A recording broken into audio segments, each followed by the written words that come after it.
Bonjour tout le monde, on va y aller avec notre laboratoire 2, le mouvement rectiligne, donc uniformément, donc accéléré.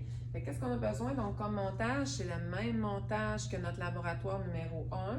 Donc on a une petite masse, on a une corde, on a une poulie donc ici. Au lieu d'avoir une chaise comme dans le laboratoire donc numéro 1, on l'enlève parce qu'on va avoir donc un mouvement là, qui est accéléré donc tout le long. Ma corde est reliée donc à mon petit chariot. Mon petit chariot, comme dans le laboratoire numéro 1, est relié donc à mon ruban qui entre dans mon chronographe donc à étincelle. J'ouvre mon chronographe à étincelle à on, je le mets à 60 Hz, ça va être spécifié donc à la fin de l'année, pour avoir entre 3 points 0,05 secondes, donc le temps qui va se passer. Et je laisse aller donc mon chariot jusqu'à la fin. Fait que je vous fais donc le petit labo en donnant pas d'impulsion. Il y a plein de causes d'erreur, hein, la friction donc des roues donc avec le bureau, de finalement donc donner une petite accélération donc au départ. Il y a aussi donc que mon chronographe, des fois les points donc sont difficiles à voir, fait qu'il peut y avoir là, vraiment donc beaucoup donc de causes d'erreur. Fait que je laisse aller donc jusqu'à la fin, comme ça donc je retiens mon chariot donc pour pas qu'il tombe. Je déconnecte là finalement donc mon petit ruban et je peux venir donc vous le montrer. Donc j'ai écrit le mouvement rectiligne uniformément accéléré. Donc je ne sais pas si vous voyez, là, les points sont de plus en plus distancés. Bien sûr, j'ai triché, hein? Donc j'ai vraiment appris là déjà donc l'initiative de mettre donc une petite ligne à tous les 3 points. Donc je mets une ligne, un point, 2 points, une autre ligne. Donc faut qu'il y ait 3 espaces. Donc entre 3 espaces, là, il se passe 0,05 donc secondes. Et pour aller donc mettre les lignes comme ça, donc sur mon ruban, je tape tout simplement donc mon ruban. Je peux peut-être là, vous montrer là, un peu donc le principe. Donc en allant là, vous montrer un peu là, mon installation. Le but, c'est que je m'assois donc correctement.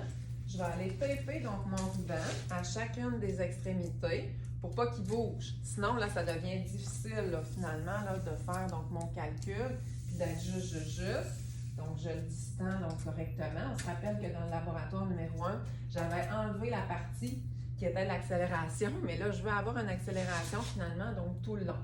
Je vais placer donc ma règle, donc comme ça. Je vais faire des séparations à tous les 3 points. Puis je vais noter donc sur ma feuille, donc la distance. Je vais aller vous montrer donc tout ça. Fait que regardez bien. Donc ici, en pensant là, que vous voyez là, correctement donc mes choses.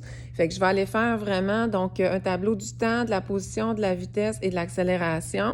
Mon temps, je vais toujours y aller en graduation finalement de 0,05 secondes, fait que 0, 0,05, 0,10, 0,15, 0,20, 0,25, 0,30, puis ainsi de suite. Je vais mettre mes positions, puis là, vous allez dire quand est-ce que j'arrête de mettre des points. Bien, vous arrêtez quand votre ruban là, est fini. Ensuite, pour aller trouver la position, la vitesse, pardon, je fais comme le labo numéro 1. Je vais faire la position divisée par le temps. Fait que la colonne du delta X divisée par la colonne donc du delta T. Et je fais donc mes calculs, ça divisé par ça, ça divisé par ça, ça divisé par ça, pour chacun donc des essais, pour chacune des positions. Pour ce qui est de l'accélération, l'accélération, qu'est-ce que j'ai écrit en haut? C'est la vitesse divisée par le temps. Fait que je vais faire la colonne du delta V divisée par la colonne donc du delta T. Fait que tout ce que j'ai à faire, c'est la colonne de la vitesse divisée par la colonne du temps. Troisième colonne divisée par la première. Troisième colonne divisée par la première, et ainsi de suite. Nous, on va se repratiquer aussi avec le mouvement en chute libre puis le mouvement sur le plan incliné, parce que toutes les deux, hein, c'est des mouvements rectilignes uniformément accélérés.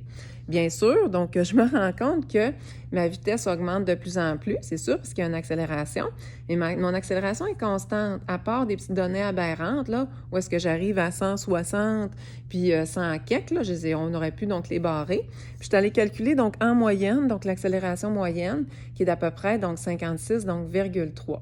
Là, qu'est-ce qu'il me reste à faire? Il me reste à faire donc un graphique.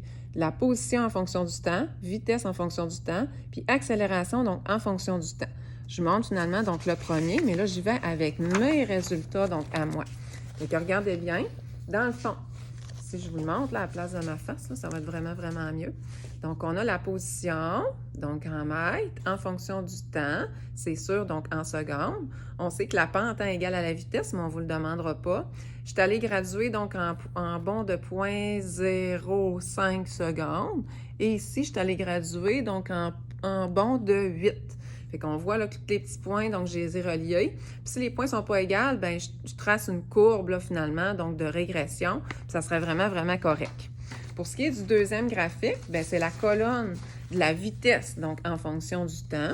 On sait hein, que la pente me donne l'accélération, que l'air est égal au déplacement. Et regardez, j'ai gradué en bond de 0,10, 0,20 en passant là, dans le fond une petite ligne. Puis j'ai gradué aussi en bond de 6. Et on voit bien donc, que finalement, je ne suis pas menteuse. Là, dans ma théorie, ça donne une belle relation donc linéaire. Puis pour ce qui est de l'accélération en fonction du temps, là, ça va toujours un petit peu moins bien. Regardez bien, là, à cause de nos données donc aberrantes, on a une espèce de graphique avec des courbes, mais je suis allée tracer donc une belle ligne horizontale de droite de régression.